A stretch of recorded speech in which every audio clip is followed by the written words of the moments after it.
Hello everyone, how are you all. कैसे हो आप सब। स्वागत है आप सभी का एक और नए वीडियो में। आज का वीडियो बहुत इंपॉर्टेंट आप लोगों के लिए होने वाला है। रेलवे फार्मासिस्ट, कैसे आप रेलवे फार्मासिस्ट बन सकते हैं। आज के इस वीडियो को देखने के बाद आपको एक आइडिया हो जाएगा कि भाई मुझे ऐसे रेलवे फार्मासिस्ट बनना है। ये एक रेलवे फार्मासिस्ट से बात करने के बाद उनके ओपिनियन को ही मैं आपके साथ शेयर कर रही हूँ कि उन्होंने क्या क्या चीज़ें बताई, कौन कौन सी चीज़ों पे आपको फोकस करना चाहिए जिससे कि आप एक बेस्ट रेलवे फार्मासिस्ट बन सकते हैं, कितनी तैयारी होनी चाहिए, किस लेवल की तैयारी होनी चाहिए, एवरीथिंग आज के इस वीडियो में आपको बताऊंगी। ठीक है जी। सबसे पहली बात तो रेलवे फार्मासिस्ट को लेके स्टूडेंट्स के मन में इतने सारे एक तरीके से बहुत ज़्यादा उत्साह होता है ना, बहुत ज़्यादा एक्साइटमेंट होती है कि भाई मुझे रेलवे फार्मासिस्ट बनना है। फार्मासिस्ट बनने के बाद मुझे अपनी सर्विस जो प्रोवाइड करवानी है वो रेलवे में प्रोवाइड करवानी है। और एक अगर सिक्योरिटी की मैं बात करूँ तो वन ऑफ द बेस्ट एक तरीके से प्रोफेशन मानूंगी मैं रेलवे को, जिसमें कि सिक्योरिटी पर्पस से भी रेलवे बेस्ट है। बहुत सारी चीज़ें, बहुत सारी जो यहाँ पे फैसिलिटीज़ हैं वो प्रोवाइड करवाई जाती है एम्प्लॉय को, और रेलवे में जॉब करना मतलब एक बहुत ही अच्छी जॉब मानी जाती है। ठीक है जी। तो रेलवे फार्मासिस्ट बनना कैसे है, क्या आप अपनी सर्विस जो है वो रेलवे में प्रोवाइड करवा सकते हैं एज अ फार्मासिस्ट, कितनी वैकेंसी निकलती है, कब वैकेंसी आने वाली है, अपकमिंग वैकेंसी के बारे में बताऊंगी, सैलरी के स्टार्टिंग सैलरी के बारे में बताऊंगी। और आप सुनेंगे स्टार्टिंग सैलरी तो आपको लगेगा कि हाँ one of the best opportunity है हमारे लिए और यहाँ पे हमें जरूर ट्राई करना चाहिए। डी फार्म करने के बाद इतनी ज़्यादा सैलरी पे अगर आपकी स्टार्टिंग सैलरी इतनी ज़्यादा होती है तो कोई भी बंदा इसके लिए प्रिपरेशन करने के लिए अगर 6 महीने भी जा रहे हैं तो कोई बुराई नहीं है। Okay dear student. सबसे पहले देखिए यहाँ पे अगर मैं बात करूं, first of all railway pharmacist कैसे बन सकते हैं। ठीक है जी, बन कैसे सकते हैं, तो उसके लिए मैंने यहाँ पे 3 पॉइंट कवर किए हैं जिन पे आपको फोकस करना है आज से और अभी से। सबसे पहले जनरल नॉलेज, क्योंकि देखिए जनरल नॉलेज के बहुत सारे क्वेश्चन इसके अंदर आते हैं, बस प्रॉब्लम यही देखने को मिलती है रेलवे फार्मासिस्ट का जो एग्जाम आता है इसमें मैथ्स भी आता है, मैथ्स भी इसमें 10th लेवल का आता है, अच्छा खासा मैथ पूछा जाता है। फिर उसके बाद इसमें करंट अफेयर्स के भी क्वेश्चन होते हैं जो कि ऑल ओवर वर्ल्ड से होते हैं। ठीक है, ऑल ओवर वर्ल्ड के होते हैं। जीके भी जो आती है वो भी अच्छी खासी जीके इसमें पूछी जाती है, रीजनिंग के भी क्वेश्चन आते हैं। तो मतलब ये 4 पोर्शन तो ऐसे हैं जो कि आपको फार्मा के अलग ये कवर करना है। तो इन पे तो ऐसा तो नहीं है कि एक महीने में आप सारी जीके रट दोगे, एक महीने में पूरा करंट अफेयर देख दोगे, नहीं।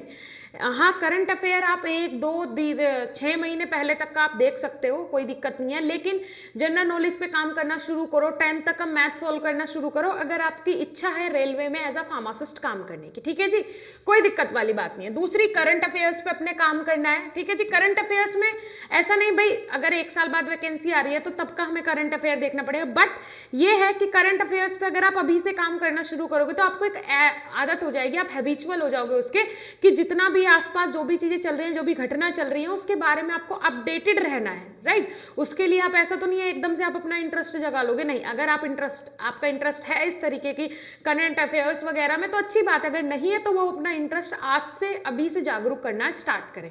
फिर उसके बाद डी फार्म और बी फार्म की डीप स्टडी। अगर आप डी फार्म कर रहे हैं, बी फार्म कर रहे हैं तो उसकी डीप स्टडी, और मेनली तो डीप स्टडी की जरूरत है डी फार्म वालों को, क्योंकि आपका कंपटीशन ऑलरेडी किससे हो रहा है, बी फार्म वाले बंदों से हो रहा है। तो इसका मतलब है आपको बहुत ज्यादा स्टडी इसके लिए करनी पड़ेगी। अगर आप डीप स्टडी करते हैं तो आप इजीली क्रैक कर लेंगे, कोई एक्स्ट्रा तैयारी की भी जरूरत नहीं पड़ेगी, कुछ नहीं पड़ेगी। अगर देखिए, अगर आप फर्स्ट सेम का बच्चा मेरा ये वीडियो देख रहा है, अगर आप लास्ट ईयर में हैं तो फिर तो कुछ कर ही नहीं सकते, आपको तैयारी करनी पड़ेगी। वो 6 महीने, 8 महीने, 1 साल आंख बंद करके तैयारी करनी पड़ेगी, क्योंकि अगर आपने पिछले 3 साल में, 4 साल में डीप स्टडी नहीं की है।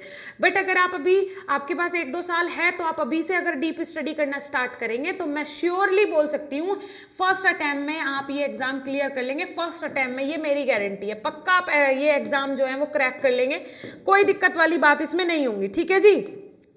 चलिए, अगर नेक्स्ट बात करें हाउ टू प्रिपेयर, अब आपको प्रिपेयर कैसे होना है ये पॉइंट मैं पहले ही कवर कर चुकी हूँ। Minimum 6 month, 1 second, minimum 6 month भाई, कम से कम आपने यहाँ पे 6 मंथ लगने हैं प्रिपरेशन के लिए। राइट, ये चीज ध्यान रखिएगा, कम से कम आपने यहाँ पे लगने हैं 6 मंथ प्रिपरेशन के लिए। ठीक है, अगर आपने अभी तक डीप स्टडी नहीं की है, ठीक है जी, फार्मा कंप्लीट हो गया है और अब आप चाहते हैं कि मैं railway pharmacist, BSF pharmacist, CRPF में फार्मासिस्ट बनना चाहता हूँ, तो क्राइटेरिया सब में सेम होता है। ठीक है जी। जीके, रीजनिंग, मैथमेटिक्स सब में काम करना पड़ेगा आपने, अगर आपको डिफेंस में फार्मासिस्ट बनना है या रेलवे में फार्मासिस्ट बनना है। अगर आपने सोच लिया है, देखिए सबसे बड़ा मैं हमेशा ये बोलती हूँ, जो आपका दिमाग है ना, इससे बड़ा हथियार आपके पास कुछ नहीं है। अगर ये चीजें सोच सकता है तो वो 100% कर सकता है, ठीक है जी। अगर इसने सोच लिया तो वो करेगा, लेकिन उसके पास आपको ये नहीं दिखाना कि भाई अभी मुझे नींद आ रही है, अभी मुझे सोना है। आपको पता है कि अगर आप आज सो गए तो आपका ये काम कल पीछे हो जाएगा, और कल का काम फिर और 2 दिन पीछे हो जाएगा। मतलब आप 1 स्टेप पीछे नहीं हुए, आप 2 स्टेप पीछे हो गए। तो दिमाग को ये समझाना है, भाई तुझे सोना नहीं है, तुझे ये काम करके ही सोना है, चाहे हो तो जाए कुछ भी, लेकिन ये काम जब पूरा होगा मैं तभी सोऊंगा। 1 दिन समझाओगे, 2 दिन समझाओगे, तीसरे दिन वो हट ही नहीं करेगा और आपको उस मुकाम तक पहुंचा ही देगा, ये मेरी गारंटी है। जो आप अपने दिमाग को समझा देते हो ना, उसमें इतनी पावर होती है उसे करने की कि हाँ वो करेगा ही करेगा 100%। उसकी कैपेसिटी पे आप शक मत करो, बस आपको उसे निठल्ला नहीं होने देना है, ठीक है जी। अगर वो दिमाग बोलेगा कि नहीं तू रेस्ट कर, लेकिन आपको पता है कि इतना अगर आज मैंने 1 घंटा रेस्ट कर लिया तो मैं 4 घंटे पीछे हो जाऊंगा, तो क्यों उस 1 घंटे में काम नहीं कर लेना, बिल्कुल करिए काम, ठीक है जी। चलिए, सो यहाँ पे बोला गया है कि अगर आप 4 साल आपने अच्छे से पढ़ाई नहीं की है, सिर्फ ऐसे बी फार्मा हो गया है, जरूरी नहीं है बिना डेडिकेशन के हुआ, डेडिकेशन था लेकिन उस लेवल की पढ़ाई नहीं की है, तो उसके लिए कम से कम 6 महीने आपको डीप स्टडी करनी पड़ेगी।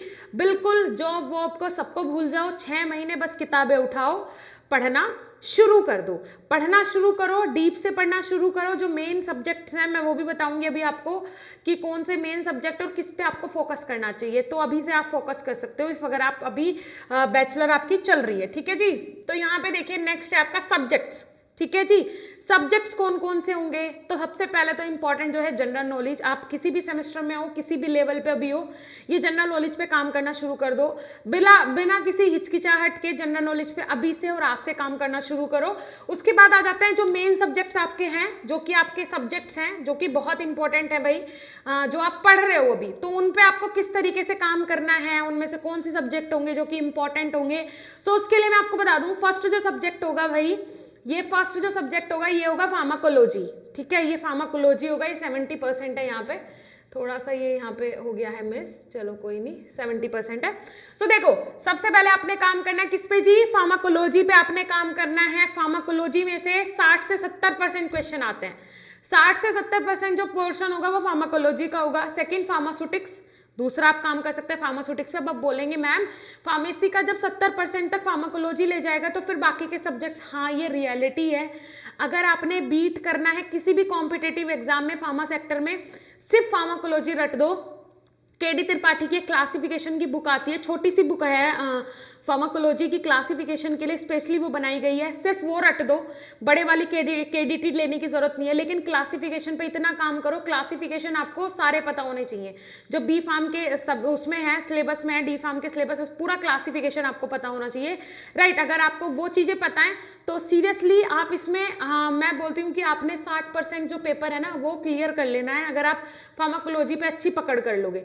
उसके बाद आ जाता है दूसरे नंबर पे फार्मास्यूटिक्स, जैसे कि फार्मास्यूटिक्स में फर्स्ट सेमेस्टर में भी फार्मास्यूटिक्स है, फिर उसके बाद थर्ड सेमेस्टर से फिजिकल फार्मास्यूटिक्स आ जाता है, फिर उसके बाद यहाँ पे आपका फिजिकल फार्मास्यूटिक्स सेकंड आ जाता है, फिर आपका इंडस्ट्रियल फार्मेसी। ये सारी चीज़ें एक तरीके से एक दूसरे से ही कोरिलेट करती है, एक ही दूसरे के सब्जेक्ट्स हैं, और ये बहुत इंपॉर्टेंट है, बहुत इंपॉर्टेंट, मतलब मोस्ट इंपॉर्टेंट सब्जेक्ट्स हैं, तो इन पर आप काम करें। उसके बाद यहाँ पे फार्माकोग्नोसी में जैसे कि जो हर्बल ड्रग्स वगैरह होती है इनसे भी क्वेश्चन आ जाते हैं। मैं बोलती हूँ हमेशा कोई भी कॉम्पिटिटिव एग्जाम हो, पी ये ट्रिपल पी याद रखना है आपको फार्मेसी के अंदर, ये ट्रिपल पी पे काम कर दो, आपका बेड़ा पार हो जाएगा। ट्रिपल पी मतलब pharmacology, pharmacognosy, pharmaceutics, 3 main subject हैं। इन 3 पे अगर आपकी पकड़ हो गई, केमिस्ट्री की भी जरूरत नहीं पड़ेगी बेटा, केमिस्ट्री भी जरूरत नहीं पड़ेगी, मैं सीरियसली बोल रही हूँ। अगर ये 3 सब्जेक्ट आपके पक्के हो गए किसी भी कॉम्पिटिटिव XYZ किसी भी कॉम्पिटिटिव एग्जाम के लिए फार्मा सेक्टर में, 3 सब्जेक्ट पे काम करो, बेड़ा पार हो जाना है। उसके बाद आ जाता है केमिस्ट्री, भाई केमिस्ट्री भी थोड़ी बहुत चाहिए है, तो अगर आप फार्मास्यूटिकल केमिस्ट्री प्रिपेयर कर लेते हो लास्ट तो ठीक है, कोई दिक्कत नहीं है, ये सब्जेक्ट्स आप तैयार कर लो, आपका 110% रेलवे फार्मासिस्ट जैसा एग्जाम तो क्रैक हो जाना है और बहुत आसानी से हो जाना है। जीके जनरल नॉलेज में आपको बताई चुकी हूँ, मैथ्स जो आएगा वो 10th लेवल का आएगा, पूरा जो मैथमेटिक्स होगा वो 10th लेवल का होगा, लेकिन अच्छा खासा मैथमेटिक्स आता है, तो आप इसके लिए भी प्रिपरेशन अच्छे से करें, बिकॉज फार्मा वाला बंदा यहीं पे मात खा जाता जाता है। मैथ से बिल्कुल उसका टच अगर 12th तक था भी तो वो टच बिल्कुल खत्म हो जाता है और यहीं पे वो मात खा जाता है। वैसे भी मेनली जो फार्मा के बंदे होते हैं उनके पास मैथमेटिक्स होता नहीं है, बायो वाले बंदे होते हैं तो मैथ्स का उनके कुछ पल्ले नहीं पड़ता है। तो यही चीज़ होती है, लेकिन हाँ इस पर आपको काम करना है। जो जनरल इसमें होते हैं जितने भी चैप्टर्स हैं 10th में, जो इंपॉर्टेंट चैप्टर्स हैं उन पर आपको काम करना है, राइट। ये हो गया क्लियर, चलिए ओके। अब हम नेक्स्ट देखते हैं कि नेक्स्ट इसमें क्या इंपॉर्टेंट चीज़ें हमारे लिए हैं। सो आपके लिए यहाँ पे देखिए वैकेंसी, सबसे बड़ी बात, सबसे बड़ी क्यूरियोसिटी यही होती है बच्चों के मन में कि मैम वैकेंसी कब आएगी। सारी चीज़ें ठीक है, वैकेंसी कब आएगी। तो वैकेंसी की जो संभावना है मैं आपको बता देती हूँ कि कब कब ये वैकेंसी की संभावना है। 2023 में जो वैकेंसी की संभावना है मुंबई में है, उत्तर प्रदेश में है, गुजरात में है और अदर कुछ स्टेट्स हैं उनमें भी है, ठीक है जी। सो आप लोग इसके लिए प्रिपरेशन करें, बिल्कुल बेफिक्र होकर प्रिपरेशन, लेकिन आपको आज से और अभी से स्टार्ट करनी पड़ेगी। जैसे कि मैंने बताया जीके हो गया, करंट अफेयर्स हो गया, फार्माकोलॉजी के क्लासिफिकेशंस हो गए, एकदम से नहीं हो पाती हैं ये चीज़ें। बाद का टाइम रखिए सिर्फ रिवीजन के लिए, ठीक है जी। तो इन चीज़ों पे प्रिपरेशन करना, जब दिन रात आप उसी चीज़ के बारे में सोचते हो, बोलते हैं ना कि जो चीज़ के बारे में आप दिन रात सोचते हो, पाने की कोशिश करते हो, तो उसे सारी चीज़ें पूरी कायनात लग जाती है आपसे मिलवाने में। तो वही चीज़ है, अगर आप इसी के बारे में सोचोगे, अगर आप यही करना चाहोगे तो बिल्कुल आपको मिलेगा। ये तो रेलवे फार्मासिस्ट है, अगर आप DI ड्रग इंस्पेक्टर भी बनना चाहोगे लेकिन मन से, और आपने उस देखिए क्या होता है, किसी स्टूडेंट से अगर हम पूछे कि आपको क्या बनना है ना, मैं एक एग्जाम्पल ले रही हूँ, कोई भी एक छोटा बच्चा है ना, 12-13 साल का एक बच्चा है या फिर कोई ग्रेजुएट भी है, अगर उससे हम जाके पूछे आपको क्या बनना है, वो बोलता है मुझे क्रिकेटर बनना है, ठीक है, या फिर मुझे फुटबॉलर बनना है, राइट। अब हम उससे, ठीक है फुटबॉलर आपको बनना है, क्रिकेटर बनना है, कोई बोलता है कि मैं बैडमिंटन में मेरा इंटरेस्ट है तो मैं वहाँ अपना करियर बनाना चाहता हूँ, मैं प्रोफेशनली बैडमिंटन खेलना चाहता हूँ। इस तरीके के बच्चों के जो अगर मैं ये बोलती हूँ इंटरेस्ट है, ठीक है, वो सब बनना ही है वो चीज़। और अगर मैं उससे पूछने लगूँ बच्चे से कि भाई जो बैडमिंटन का कोर्ट होता है उसका लेंथ कितनी होती है और उसके जो वो चारों तरफ से पैक क्यों होता है, ओपन में क्यों नहीं खेला जाता, उसके बाद उसमें कितने प्लेयर्स खेल सकते हैं, ठीक है, शटल की जो कैपेसिटी होती है वो कितनी होनी चाहिए, तो ये सारी चीज़ें जब हम उनसे सामने वाले से क्वेश्चन पूछते हैं और वो क्वेश्चन के आंसर नहीं कर पा रहा है, तो इसका मतलब है सिर्फ आप पढ़ाई से बचने के लिए या तो बोल रहे हैं कि मुझे गेम्स के साइड जाना है, या फिर आप किसी और कारण से, या फिर आप थोड़ा बहुत इंटरेस्ट दिखा के आपने गांव में या रूरल एरिया में थोड़ा बहुत खेल लिया, उससे आपको लगता है कि हाँ बस मुझे अब यही करना है और आसान है प्लेयर बनना। सबको लगता है आसान है प्लेयर बनना, डांसर बनना, सिंगर बनना, बहुत आसान चीज़ें हैं, लेकिन ये नहीं पता कि पढ़ाई तो फिर भी सब लोग कर लेते हैं और सब लोग कर ही रहे हैं। कोई ज़बरदस्ती कर रहा है, कोई फोर्सफुली कर रहा है, कोई इंटरेस्ट से कर रहा है, लेकिन क्रिकेटर बनना सबके बस की बात नहीं है, फुटबॉलर बनना सबके बस की बात नहीं है, डांसर बनना सबके बस की बात नहीं है, सिंगर बनना सबके बस की बात नहीं है। वो एक टैलेंट होता है, स्पेशल टैलेंट, जो कि आपके अंदर से आप बोलता है कि हाँ मुझे ये बनना है।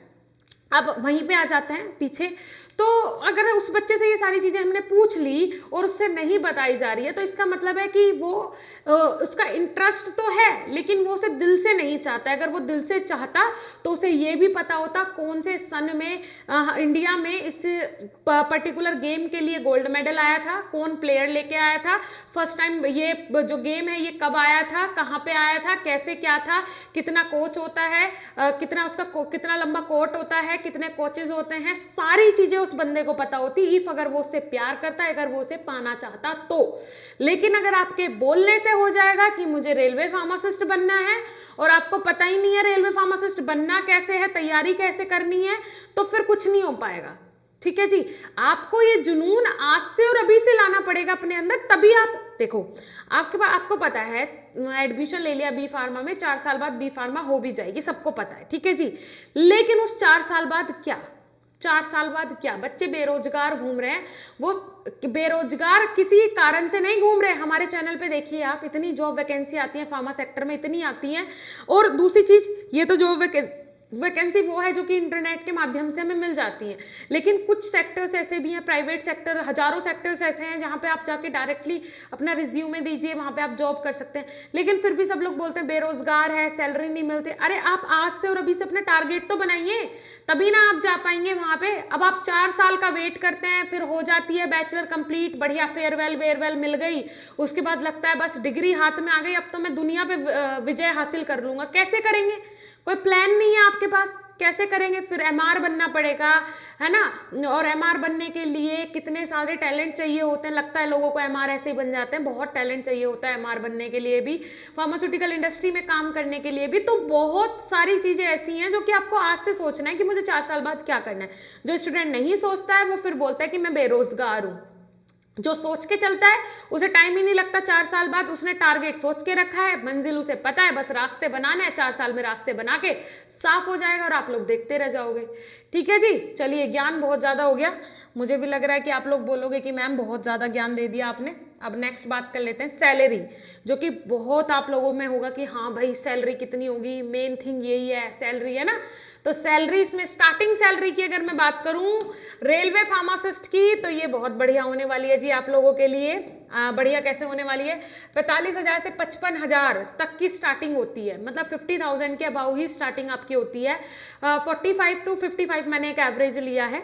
ठीक है जी, जो रेलवे फार्मासिस्ट थे उन्होंने बताया कि भाई 45,000 से 55,000 तक सैलरी की स्टार्टिंग होती है, और 3 से 4 साल के बाद ये सैलरी जो है वो 65 से 70 के बीच में भी जा सकती है। लेकिन 55,000 से 60,000 तक के लिए इजीली ये सैलरी इतनी होती ही है, मिनिमम है ये, कम से कम इतनी सैलरी पे आपकी स्टार्टिंग हो जाती है। ठीक है जी, तो बहुत ही बढ़िया सैलरी है ना, ये तो आपको पता ही चल गया। अब लास्ट में मैं यही बोलना चाहूंगी, in last, motivation is must essential for you. आपके लिए मोटिवेशन बहुत जरूरी है, मतलब मोटिवेटेड रहना बहुत जरूरी है, डीमोटिवेट नहीं होना है। एक यहाँ पे देखिए, if you dream it you can do it. मैं वही बोलती हूँ, जो दिमाग आपका सोच सकता है, जो सपना आप देख सकते हैं, तो वो करने की भी हिम्मत आप रखते हैं। बिकॉज अगर आपके दिमाग सोचने की हिम्मत रखता है तो करने की तो 110% रखता है। ठीक है जी। अब क्या होता है, स्टूडेंट्स बोलते हैं मैम एक वैकेंसी आ रही है ना, सिर्फ एक वैकेंसी है, एक वैकेंसी के लिए मैं क्या करूं, एक वैकेंसी है, क्या इसके लिए अप्लाई करके फायदा होगा? अरे आपके लिए तो एक ही है ना, आपको तो एक ही वैकेंसी चाहिए या आपको 10 वैकेंसी चाहिए? आप 10 वैकेंसी पे जॉब करोगे, आपके लिए तो एक ही जरूरी है ना, तो आप उसके लिए फाइट करो, क्या दिक्कत है? अगर आप इसके लिए फाइट करोगे, अगर नहीं सक्सेस मिलती है, दूसरी चीज, अगर फर्स्ट टाइम में सक्सेस मिल जाती है तो दिमाग खराब हो जाता है। अगर 2-3 बार फेलियर ना हो ना, तब तक आपको चीजें समझ में नहीं आती है और आगे आप में वो हिम्मत नहीं बन पाती, क्योंकि फेलियर्स जो है ना वो हमें बहुत स्ट्रॉन्ग बना देते हैं। वहीं पे सक्सेस जो है ना हमें बहुत ही वीक कर देती है, सक्सेस हमारा दिमाग खराब कर देती है और फेलियर्स हमें बहुत स्ट्रॉन्ग बनाते हैं, बहुत मजबूत बनाते हैं। तो अगर आप एक वैकेंसी के लिए फाइट कर रहे हैं, नहीं हो पा रहा है, अगर कल को 50 वैकेंसी आ रही हैं, 100 वैकेंसी आ रही हैं, 200 वैकेंसी आ रही हैं, तो उसके लिए जब आप फाइट करोगे तो आप वहां पे इजीली विन हो जाओगे, इजीली जीत जाओगे। तो सबसे पहले जरूरी है कि आपको ये दिमाग में से निकाल देना कि एक वैकेंसी है, मैं इसके लिए क्यों अप्लाई करूं। तो ऐसा नहीं सोचना है, सबसे पहली बात। दूसरी चीज, आपको फाइट जरूर करनी है, एक वैकेंसी हो 2 वैकेंसी हो, फाइट करो। और आने वाले टाइम में जब ज़्यादा वैकेंसी आएगी तो उस टाइम आप लोग विन ज़रूर हो जाओगे। Okay dear student, I hope आपको वीडियो बहुत अच्छा लगा होगा। वीडियो अच्छा लगा हो लाइक कीजिएगा, चैनल पर नए सब्सक्राइब कर लीजिएगा, ज़्यादा से ज़्यादा अपने दोस्तों को प्लीज़ ये मेरा वीडियो शेयर कीजिएगा। बीएसपी फार्मेसी को बहुत ज़रूरत है आप लोगों के सपोर्ट की, आप लोगों के साथ की। जल्दी से जल्दी 100K सब्सक्राइबर्स करवा दीजिए फटाफट से, क्योंकि बीएसपी फार्मेसी को बहुत अपने स्टूडेंट्स को सपोर्ट करना है, आप लोगों को बहुत आगे तक लेके जाना है। अभी देख रहे हो आप लोग लाइव क्लासेस भी हो रही है हमारे YouTube चैनल पे। कभी कभी हो जाता है डिस्टरबेंस, जैसे कि कल मंडे था और मतलब मंडे जब भी मेरा ये वीडियो आएगा, सो मंडे को क्लास नहीं हो पाई, just because of server problem थी, तो नहीं हो पाई थी क्लास। सो उसके लिए सॉरी। जैसे किसी दिन नहीं हो पाती है क्लास तो वो किसी टेक्निकल इशू के कारण ही नहीं हो पाती है। वैसे डेली लाइव क्लासेस चल रही हैं 1st और 3rd सेम की, आप जाके देख सकते हैं। Superb content, superb teachers, superb quality के साथ आप लोगों के सामने हैं। तो आप लोग जाइए, क्लासेस अटेंड कीजिए। जितनी भी जॉब वैकेंसी होती हैं वो सारी वीडियोस मेरे थ्रू आपको मिल जाती हैं। जितनी भी पीसीआई की अपडेट होती हैं वो सारी चीज़ें आपको हमारे चैनल पे मिल जाती हैं। इस तरीके की जो भी मोटिवेटेड वीडियोस होती हैं गवर्नमेंट सेक्टर में जॉब से रिलेटेड, वो आपको मिल जाती हैं। सो चैनल आप लोगों के लिए बेस्ट है। बी फार्म मतलब बीएसपी फार्मेसी अपने जूनियर्स को बताइए, अपने रिलेटिव्स को बताइए, स्टेटस पे शेयर कीजिए। ये मेरी पर्सनल रिक्वेस्ट आप लोगों से है, इतना तो डिजर्व करते ही है ना। सो प्लीज़ आप लोग जितना हो सके शेयर कीजिए वीडियो को। आपका बहुत शुक्रिया हमारे चैनल पे आने के लिए, इस वीडियो को लास्ट तक देखने के लिए। Thank you so much.